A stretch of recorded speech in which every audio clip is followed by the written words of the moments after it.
Hello, everyone. Welcome to this webinar. We're glad that you're considering our program. We think it's an unusually strong program with a number of distinctive features. So let me start off by telling you why GW is in a unique location. We're in downtown DC, and we're really in the middle of all sorts of organizations that employ economists, from the World Bank to the International Monetary Fund to the US government to a number of NGOs, think tanks, and private consulting firms. GW is a large university.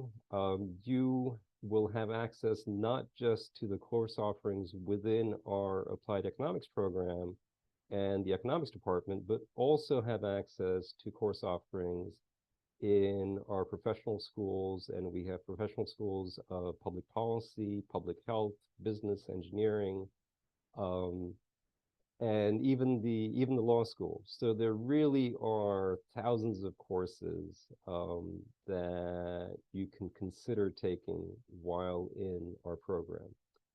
We have an internationally recognized faculty and academic programs, and we have a number of research initiatives.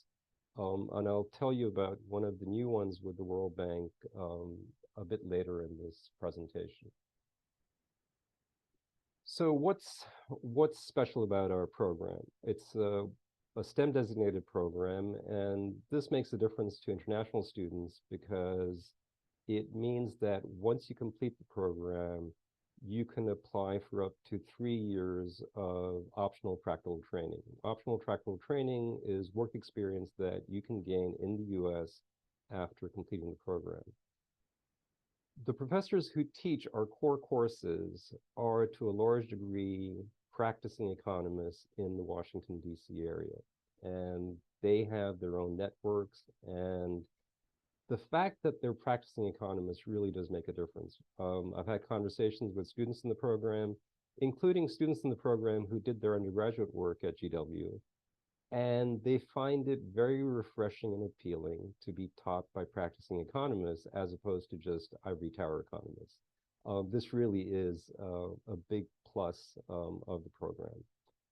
The program's relatively small. We have 60 students, and that means that you get personalized attention. You will have one-on-one meetings with the directors of the program to get advice on coursework, career preparation, and the like. In addition to earning the MS degree in applied economics, while you're in the program, you can enroll in something called a graduate certificate program in a related field. The most popular ones are data science and environmental resource policy, but there are others, and I'll give you more information about the certificate programs a bit later. We offer really dozens of workshops for free in coding and communications. These are offered through university. The department, and that is the economics department, provides some funding for you to work as research assistants or graders, helping professors in the department. Our placement record is strong, and we place students across the board in consulting, in international organizations such as the IMF and the World Bank, at government agencies, and of course, international students, some of them go back and work or continue to work in the organizations that they were working for earlier. Our alumni network is active, it's engaged, and they're on LinkedIn, and we have a LinkedIn network that's exclusive to students and alumni from our program. And the last feature, and this is new, is the collaboration that we have with the World Bank, where students in their final semester can apply to work with World Bank economists on their research projects. So here's an outline of today's presentation. What does the picture show you? This is actually the view if you walk out the back door of the building that houses the economics department. What you see is Kogan Plaza. So first, a bit about our curriculum. So the degree requires 30 credits made up of 10 courses. So each course is 3 credits, and this is generally true. 6 of these 10 courses are core courses. You have to take them. And then 4 are elective courses.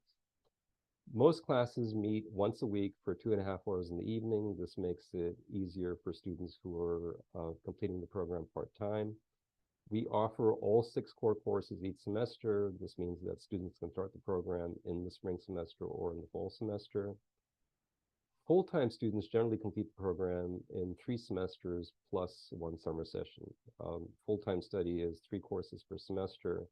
So over 3 semesters, that's 9 courses. You have 1 course left over, which you can take in a summer session. Each summer session, we offer 2 elective courses and sometimes 1 core course. Domestic students can study full-time or part-time. International students have to be full-time, except if they only have 1 or 2 courses left to complete their program. In that case, they can be part-time. Many students work while studying for their degree, and many students simultaneously obtain a graduate certificate. So here's a list of our core courses. There are 6 of them. Each of them is 3 credits. And this is a pretty standard curriculum for an applied econ master's program. There's a math methods course, an applied microeconomics course, an applied macroeconomics course, a probability and statistics course, an applied econometrics course, and then an applied time series analysis course. So these are the core courses that students need to take. There are circumstances where if you've taken an equivalent course elsewhere that hasn't counted towards a degree, you can transfer in credit for the course. But in general, the takeaway should be that these are 6 courses that you'll have to take. You then have 4 elective courses that you can take.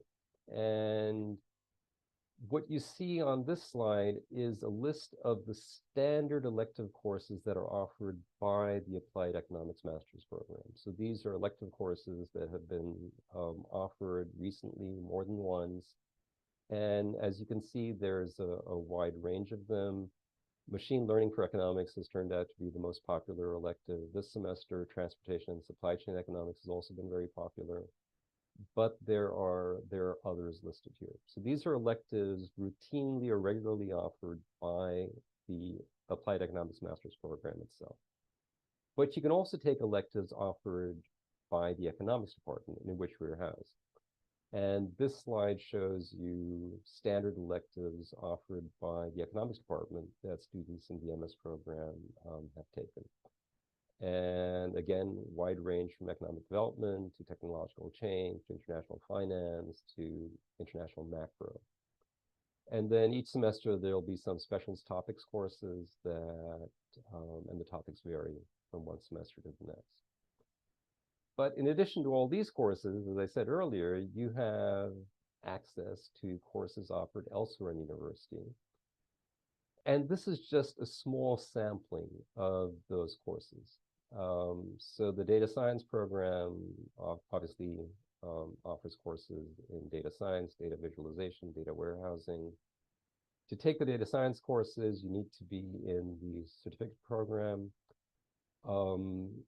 There's our School of Public Policy. Students will take courses in benefit cost analysis there or public budget analysis. Other students take courses in the geography department in geographic information systems or GIS. Students can take courses in the business school on investment and portfolio analysis, business analytics, or financial accounting.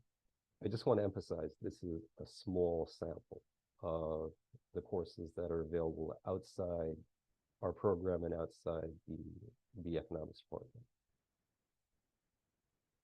Let me say something about admissions. The picture again, Kogan Plaza, the person sitting on the bench, that's the statue or a sculpture of a revolutionary, and it's very common for people when visiting the campus to have their picture taken sitting next to that sculpture.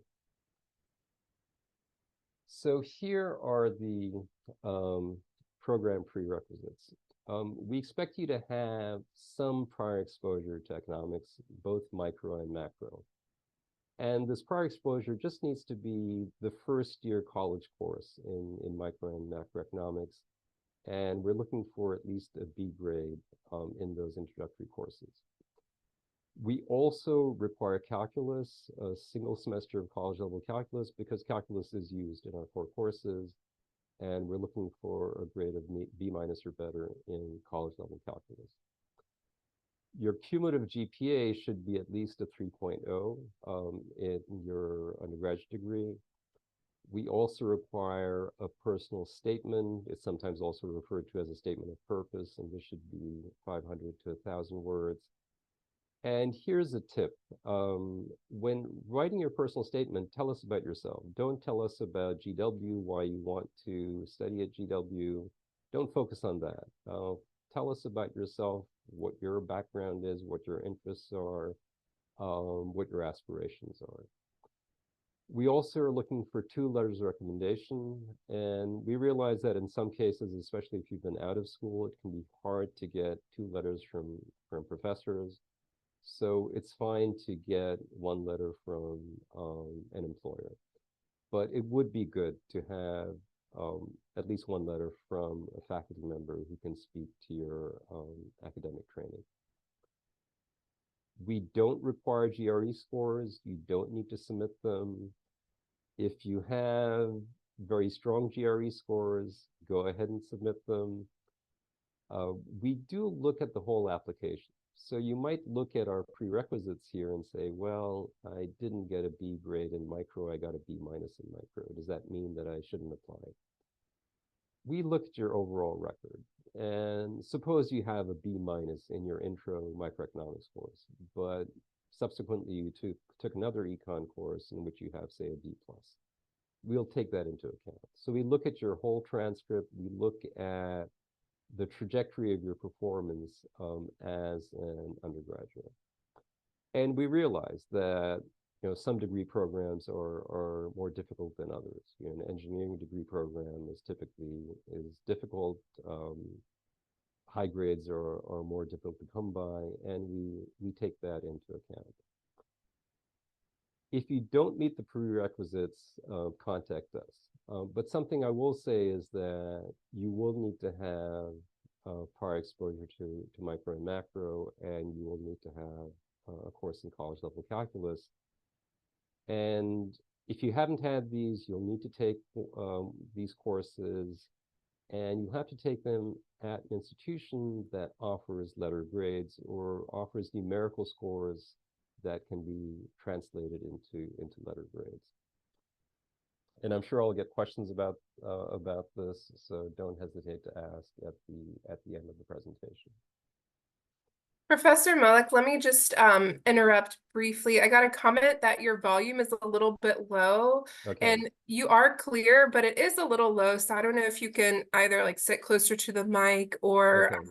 just project. And I also wanted to tell attendees, if you are having a little bit of difficulty hearing, you can enable the closed captions and read the captions.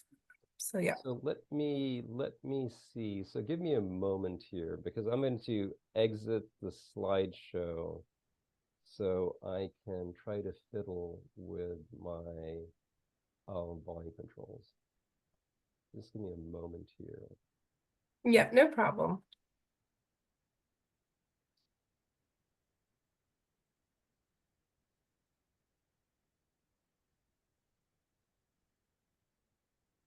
I'm going to answer a question I see come in that I can answer. Do we need to submit a WES course-by-course evaluation for 3-year bachelor's degrees completed outside the U.S.? So we do accept 3-year bachelor's degrees from India, as long as it's the university is credited by the NAAC. You do not need to submit a WES course-by-course evaluation. We only require that the transcript be in English. So no need for that, though. It is nice, but not necessary. Okay. So I'm going to speak louder, and hopefully this will make a difference. As I mentioned earlier, you can start the program in either the spring or in the fall semester, because we offer our core courses every semester. To start in the fall semester, if you're applying, the deadline is February 1st. If you wish to be considered for financial assistance, the deadline is April 1st if you have funding or you don't want to be considered for financial assistance. To start in the spring semester, the deadline is October 1st. I should say we are flexible with our admissions deadlines. The deadlines really matter most in the case of international students because international students need to have enough time to apply for visas and to obtain a visa. But if you miss the deadline, contact us and we can tell you if you're still able to proceed with the application. And let me just point out, we had 10 students enter the program or start the program this spring 2024 semester. And we have about 20-odd students who start in the fall semester. So most students start in the fall semester, but we have a good number who do start the program in the spring semester. So let me tell you. Actually, Aaron, could I interrupt for just 1 second? Because I just wanted to add, now hopefully people can hear me okay. On the core courses being offered every semester, just want to make clear the core courses are typically not offered over the summer. When we say every semester, that's fall and spring. So the summer courses are more limited. The core courses are typically not offered then. So just wanted that little bit of clarification. So excuse me for interrupting. No, good clarification. So let me tell you about financial support. Another picture from campus taken by one of our colleagues, Professor Irene Foster. Obviously, when the cherry blossoms on campus were in bloom. So to be considered for financial assistance, you don't need to submit a separate application. It's part of your application to the program. There's a box that you need to check if you're interested in financial assistance. Something that should be made clear is that students applying to this program aren't eligible for graduate fellowships or assistantships that would cover, say, all tuition or cover all living costs or cover both all tuition and all living costs. We simply don't have awards for master's students that are that generous. Those sorts of awards, at least for us, are restricted to PhD students. Your admissions letter will indicate whether you received a financial award and what the amount of that award is. Most students do receive some financial assistance, but again, I want to emphasize that the financial assistance that we're able to offer does not cover full tuition, and it doesn't cover living expenses. And I'll give you a sense of how much we offer when I go through the different types of awards. If you have questions about financial assistance, the best contact information is the Ask CCES email address, as opposed to contacting the directors of the program. So now let me tell you about the types of awards that we do have. So Columbian College of Arts and Sciences is part of George Washington University.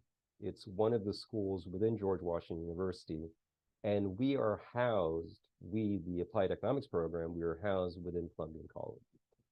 So Columbian College has the Global Leaders Award program, and that is available to qualified students from the countries listed on the slide. And students who from these countries will receive an application fee waiver, and this happens automatically. And they're eligible to receive a renewable tuition award of up to $10,000 per academic year.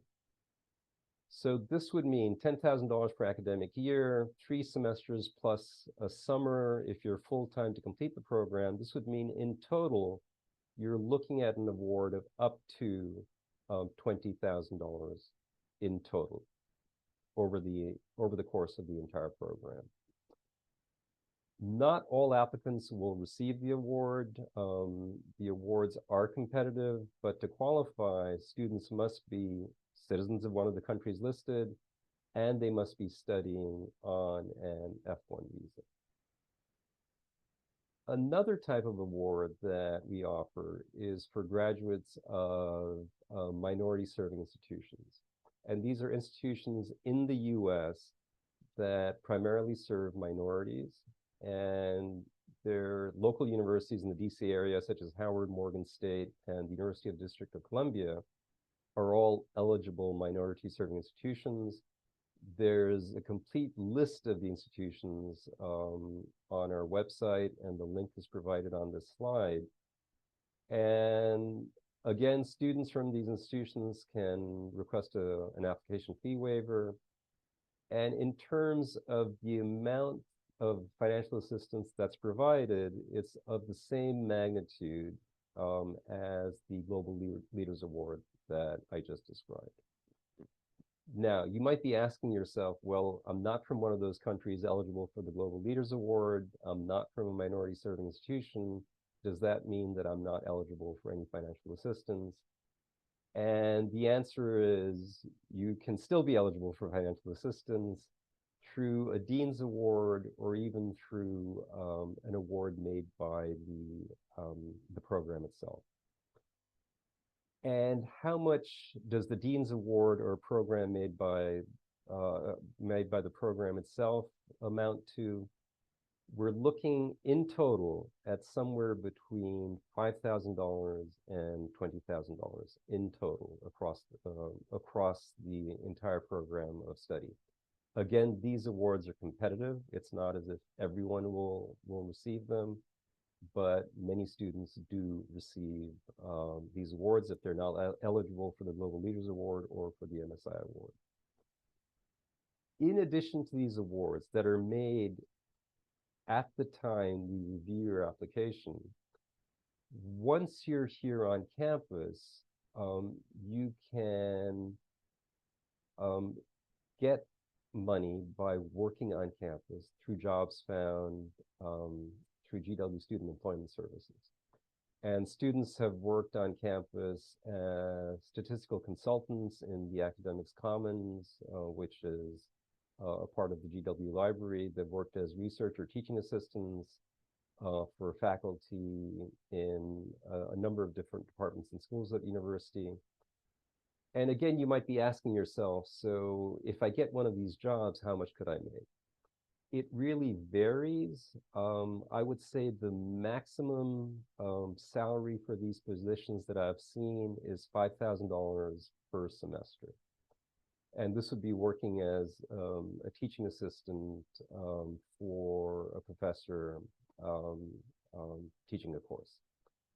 So the upper bound on what these opportunities can yield in terms of income is $5,000 a semester. Again, I want to emphasize these positions are competitive. You can't count on getting one of these positions in your very first semester here, but it's not uncommon for students to get these sorts of positions. There's also funding provided within the economics department. So every semester, up to 20 students will work as RAs or graders, helping professors in the department. And how much does this yield in terms of income? We're looking at about $1,000. And where does that $1,000 come from? It's about 50 hours during the semester at a salary of $22 per hour. So that works out to $1,100 per semester. There's also opportunity, if you get an unpaid internship, to have the department chip in and provide some funding for it. We're again looking on the order of about $1,000. Again, these programs, these internships and the funding for them are competitive, but we've had students who've held internships at the International Monetary Fund, the World Bank, the UN, and at local consulting firms. Again, to emphasize, the funding isn't sufficient to cover all tuition and fees. And I'm emphasizing this only because we routinely get questions, can I get a graduate assistantship that'll cover tuition or that'll cover my living expenses? And as I said, the answer, unfortunately, is that we don't have awards that are that allow for tuition and fees to be covered. And these sorts of positions that I've been describing, where you're working on campus, you obtain these after you enroll in the program. So let me now turn to information about our faculty and about our teaching assistants. And our teaching assistants are PhD students in our PhD program. The picture is yet another view of Kogan Plaza from 21st Street, looking through Professor's Gate. And these are all, and what you see in the big building in the distance is our library. So here is a picture of some of the program faculty and actually some of our PhD assistants as well. And as I mentioned earlier, many of the instructors in the program are working economists from the DC area. They all have PhDs from top universities, have extensive work experience, and are well connected. Not just in the DC area, but in the broader economics profession. And there's a list at the bottom of the slide of where some of our instructors work. But again, I just want to emphasize that the feedback from students is that they find it really beneficial to be taught by practicing economists. As I mentioned, we have a team of PhD students who assist with the applied economics program. For our core courses, they run weekly discussion sections, they hold office hours, they provide training on using statistical packages, and they're there to help you learn the course material better. And teaching assistants are always a great resource for students to call on. And now let me tell you about some of the additional initiatives that make our program unique. So the first is this dual enrollment in a graduate certificate. And you can get a graduate certificate in a variety of different related fields. So here's how a graduate certificate works. So at GW, graduate certificates require 12 course credits. If each course is 3 credits, that means 4 courses. Our Applied Economics MS program requires 30 course credits, which is 10 courses. But with our dual enrollment option, you can double count 6 credits. That is, 2 courses can count both towards your MS degree and towards the graduate certificate. So this means that to obtain the MS degree and a graduate certificate, the combined total number of credits you need is just 36 and not 42.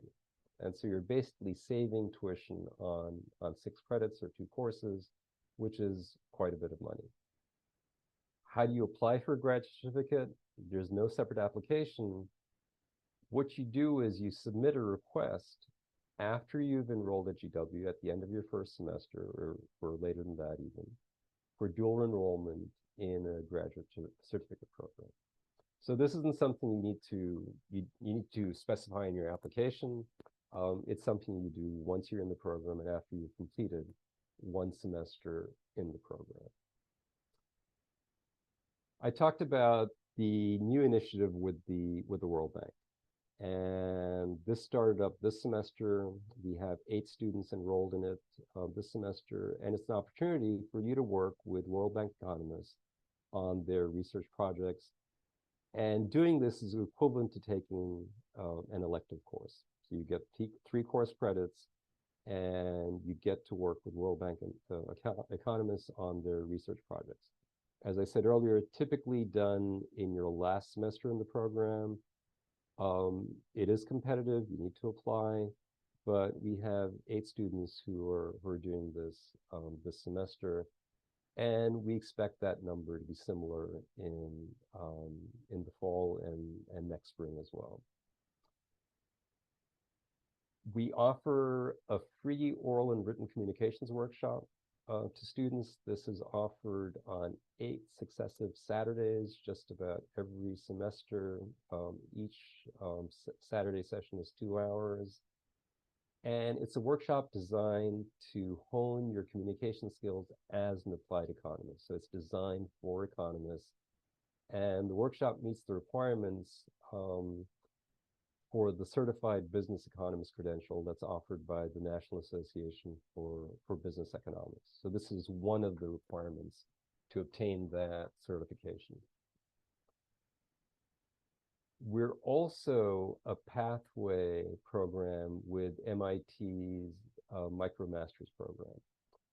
And what this means is that if you take 2 electives as part of the MicroMasters program that we approve of, you can count those electives towards the 10 courses that you need to obtain the MS degree. So that would mean that once you're at GW, you would only need to take 8 courses and not 10 courses. And there's more detailed information available about this on our website. And now to the all-important careers. Let me tell you about the picture. It's a picture of some faculty and graduates. The person you see in the crimson robe is Joanne Weiner, who is the founding director of the program. She's on sabbatical this year, but will be back next academic year. All right. So each semester we hold multiple career workshops, and these are led by either human resource professionals or by practicing economists. We also have alumni participate in some of the workshops, and they can give you inside advice on how to go about landing a job and how to best prepare yourself for a job. GW's Career Services Office has workshops, multiple workshops each semester, and everything from preparing a resume to a cover letter, to conducting mock interviews, to sessions on how to build a network. GW relies on the Handshake platform for job listings. We'll have a session on how to use Handshake each semester for new students in the program.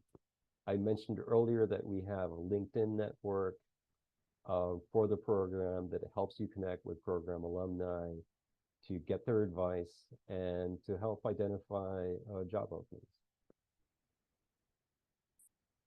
If you look at what her students have gone on to do, it really is an impressive array of careers, from working in consulting to working in think tanks, to working both in government agencies and in NGOs or non-governmental organizations.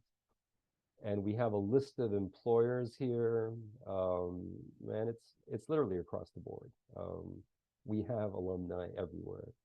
And what you don't see here is, international students often go back to their home countries and they're working in organizations there. Some of our graduates decide that they want to go on and get a PhD. And so currently one of our PhD students is an alumni of our MS program. A recent graduate decided not to go on to get a PhD, but to get a law degree. So some students decide to pursue their studies in economics or in related fields. Many students stay in Washington, others return to their home countries, and others head off to other parts of the world. Let me tell you something about our current students. Here's a picture of a student get-together. This is obviously not all the students in the program. We enroll about 30 students each year. Roughly 20 enter in the fall, roughly 10 in the spring. In total, we have currently 60 students in the program. If you look at our students, many of them had some work experience before they entered the program, so they'd finished their undergraduate degrees, worked for a year or two, sometimes longer, sometimes 10 years. And then they entered the program. Other students in our program come here straight from their, after completing their undergraduate degrees. Most of our students have studied economics or business, but there are others who've studied something else, including politics or journalism or engineering. And they see this as a means, their interests have changed. They've decided that they want to do economics. So this is a way of establishing credentials in economics. And our students have literally come from across the globe. I don't think that's an exhaustive list of countries at the bottom, but we really have students from across the globe. And that is all in terms of the formal presentation. I'm Aaron Malik. Mike Moore is a fellow co-director of the program. You can contact us at appliedcondgs@gw.edu. If you have questions about the application process itself or about financial assistance, the best email to contact is the Ask CC